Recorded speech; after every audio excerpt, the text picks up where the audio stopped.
Sa segment na to, puro katangi-tanging mga Pilipino ang ating nakikilala at nakakakwentuhan. Pero ngayong umaga, gusto ko ikwento sa inyo ang isang katangi-tanging tao na malapit sa aking puso. Siya ang aking mommy na si Chat Lizardo.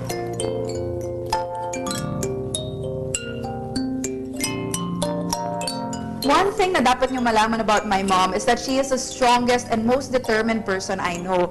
At a young age of 15, she already took on several jobs to put herself through schooling. At alam ko na ibang course ang gusto niyang i-take, pero tinik niya ang pinakamagiging practical sa buhay.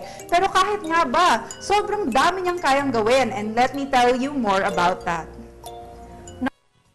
Teacher. When I was a kid, she was my personal teacher. Grabe si mommy, every time may exam ako na nakaschedule, gagawan pa niya ako ng reviewer, handwritten pa on yellow pad. Then, check pa niya lahat to help me. I'm so grateful for that kasi naging honor student ako and isa yan sa never ko makakalimutan. And aside from that, teacher ko rin siya sa buhay dahil without her advice and guidance, I won't be who I am today.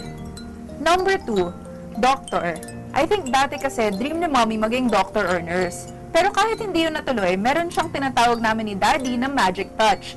Kasi pag kami lang yung nagagamot sa sarili namin, walang nangyayari. Pero pag si Mommy, magaling na kami agad. Number 3, interior designer. Super galing ni Mommy mag-drawing ever since and mahilig rin siya sa pag-aayos ng bahay. Laging nare-rearrange nga yung sala namin kasi super creative na talaga. Pag nasa bahay yan, nako, parang hurricane. Pag may nalapag ka lang sandali, pagtingin mo, nasa lalagyan na agad. Someday, I hope we can formally take classes together. Number 4, supermodel. Dati kasi ramp model si mommy and sumasali rin siya sa pageants. Ako naman, idol na idol ko siya pero wala akong formal training. So siya yung nagtatrain sa akin.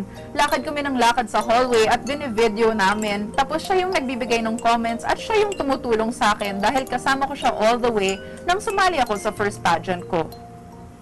Mommy, ilan lang yan sa mga reasons kung bakit ikaw ang best mommy ever. And of course, ang final reason is that you are my best friend. I love eating with you and our DVD nights. And talagang sobrang grateful ako na I have a mommy who I can talk to about anything and everything. Sobrang galing mo, Mom. Don't ever think otherwise. I love you so much. Happy birthday and happy Mother's Day.